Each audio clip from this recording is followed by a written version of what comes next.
जय श्री राम दोस्तों, मैं कल्याण भगत स्वागत करता हूं आपका अम्बे कल्याण चैनल पर। दोस्तों, आज की इस वीडियो में हम बात करेंगे कि जब माँ दुर्गा का तत्व, उनकी ऊर्जा एक साधक, एक भगत के अंदर जागृत होती है तो किस प्रकार के संकेत मिलते हैं, क्या अनुभव साधकों को होता है, भक्तों को होता है। तो इसी महत्वपूर्ण जानकारी के ऊपर हम बात करेंगे। तो ये जानने से पहले बहुत ज़रूरी है कि सबसे पहले हम जान लें पराशक्ति के स्वरूप की महिमा को, उनके इस विराट स्वरूप के रहस्य को, ताकि आगे जो भी वीडियो में आपको जानकारी मिले उसे आप अच्छे से समझ सकें, ग्रहण कर सकें और अपने जीवन में उतार सकें। दोस्तों, माँ दुर्गा शाक्त संप्रदाय की प्रमुख देवी है, परब्रह्म है, सभी आसुरी शक्तियों से रक्षा करने वाली है, शांति समृद्धि प्रदान करने वाली देवी है। मार्कंडेय पुराण में शक्ति की महिमा का गुणगान किया गया है। स्वयं भगवान शिव कहते हैं कि हे देवी, तुम्हारे बिना मैं मृत हूँ, तुम्हारे साथ रहकर ही मैं महादेव और सब कामनाओं की पूर्ति करने वाला बन जाता हूँ। और इन्हीं पराशक्ति माँ भगवती, माँ दुर्गा की निरंतर साधना, पूजा, ध्यान, चिंतन से माँ भगवती का तत्व भगत के अंदर जागृत हो जाता है। तत्व जागृत होने का मतलब है कि भगत की ऊर्जा और माँ की ऊर्जा से भगत की कनेक्टिविटी हो जाती है, उससे संबंध जुड़ जाता है और परिणाम स्वरूप उस ऊर्जा का एक अंश भगत साधक के अंदर सक्रिय हो जाता है, यानी माँ की कृपा भगत को प्राप्त होने लगती है। तो ये कैसे पता चले कि माँ की ऊर्जा एक भगत, एक साधक के अंदर जागृत हो गई है? तो दोस्तों, इसके विभिन्न संकेत हैं, विभिन्न अनुभव हैं जो भक्तों को होते हैं और बहुत ही सूक्ष्म अनुभव होते हैं, जिनकी जानकारी होना माँ के सभी भक्तों के लिए, सभी साधकों के लिए परम आवश्यक है। तो इन्हीं अनुभवों के ऊपर आज हम बात करते हैं, जिनमें सबसे पहला अनुभव है कि माँ दुर्गा के जो गुण हैं, उनका जो दिव्य स्वरूप है, वो कहीं ना कहीं भगत के अंदर जागृत होने लगता है। जो भी माँ की प्रिय चीज़ें हैं वो आपको प्रिय लगने लगती है। एक आंतरिक शक्ति भगत के अंदर जागृत होने लगती है। दोस्तों, इसको आप समझिए, ऐसे समझिए कि यदि कहीं अग्नि जल रही है, आप उस अग्नि के पास बैठे हैं, तो अग्नि के प्रभाववश आपके शरीर का तापमान बढ़ जाता है, यानी अग्नि का प्रभाव आपके ऊपर होता है। इसी प्रकार जब आप कभी बर्फ़ को स्पर्श करते हैं तो आपका हाथ ठंडा हो जाता है, टेम्परेचर डाउन हो जाता है। ये बहुत ही सरल और सिंपल उदाहरणों से मैंने आपको समझाया है कि जिस संगत में आप होते हैं इस भौतिक जगत में, उसका प्रभाव आपके ऊपर पड़ता है।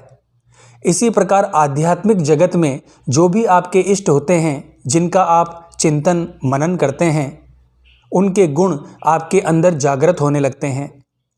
इसी को ऊर्जा का जागृत होना या माँ का तत्व जागृत होना कहा जाता है।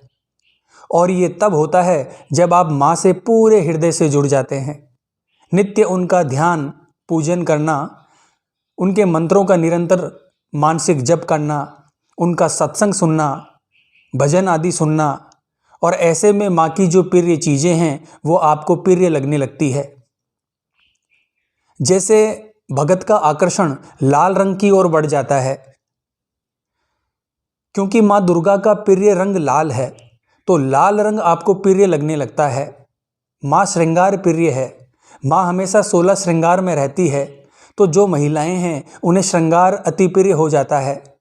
और आप देखेंगे कि जो भी महिलाएं माँ की भगत है वो श्रृंगार प्रिय हो जाती है। लाल चूड़ियाँ, माथे पर बिंदी, सिंदूर, इन सब की तरफ आकर्षण बढ़ने लगता है। और ये बहुत स्वाभाविक है, क्योंकि जो भी माँ का स्वभाव होता है, जैसे जन्म देने वाली माँ का जो स्वभाव होता है वो कहीं ना कहीं उसकी संतान में झलकता है। दोस्तों, दूसरा बहुत बड़ा लक्षण है, जब माँ की ऊर्जा आपके अंदर सक्रिय हो रही होती है तो आपका दृष्टिकोण पॉजिटिव हो जाता है। छोटी छोटी बातों से मन विचलित नहीं होता, नकारात्मक विचार हावी नहीं होते। नकारात्मक विचार अगर आते भी हैं तो टिकते नहीं हैं, बहुत ही जल्दी विलुप्त हो जाते हैं। कोई भी समस्या जीवन में आती है तो उससे बचने के रास्ते मिल जाते हैं।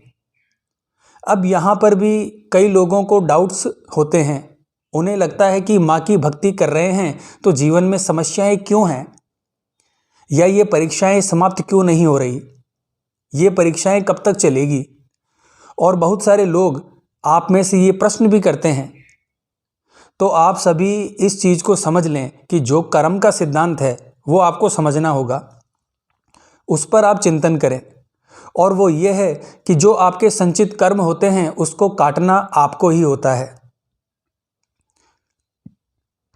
हाँ, माँ की पूजा से, उनके मंत्र जप से हम अपने कर्मों के फल को हल्का जरूर कर सकते हैं।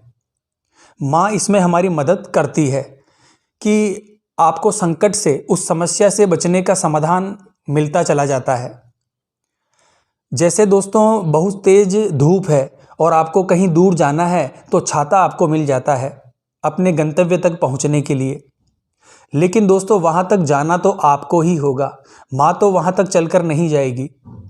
अगर आप पूजा पाठ कर रहे हैं तो ये कोई रिश्वत नहीं दे रहे माँ को कि आपका जीवन हर समय फूलों की सेज बनकर रहे, कि माँ हम आपकी रोज इतनी पूजा करते हैं तो जितने भी हमारे पुराने पाप कर्म हैं जन्मों जन्मों के, वो सब चुटकियों में नष्ट हो जाए।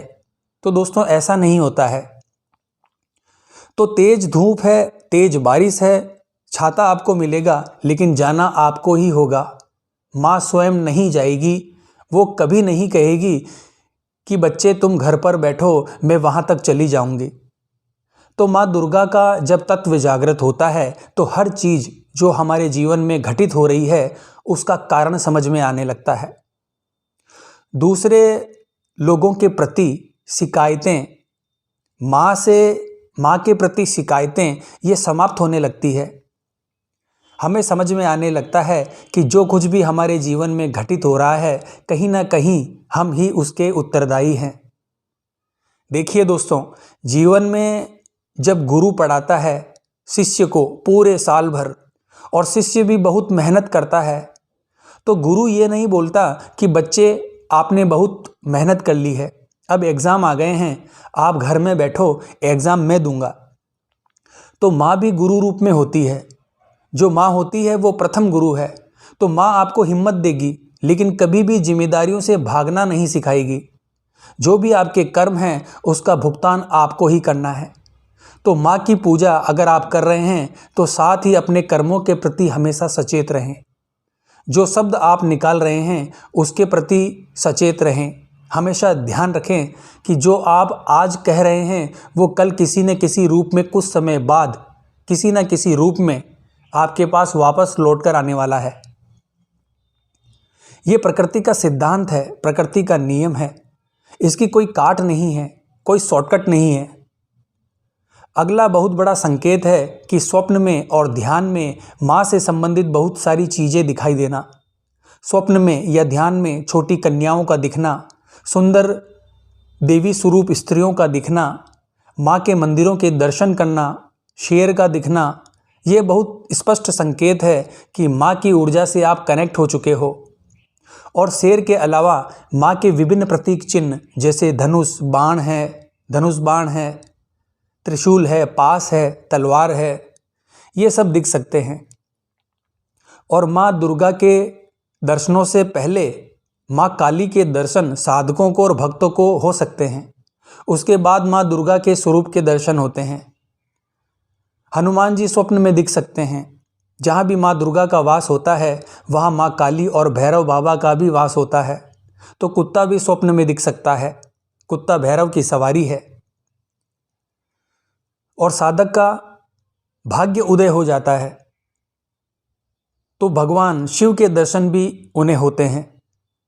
किसी भी स्वरूप में भगवान शिव के प्रतीक चिन्ह दिखते हैं। रुद्राक्ष का दिखना, शिवलिंग का दिखना, शिव मंदिर का दिखना, ये सब संकेत है कि माँ दुर्गा की ऊर्जा आपके अंदर जागृत हो गई है।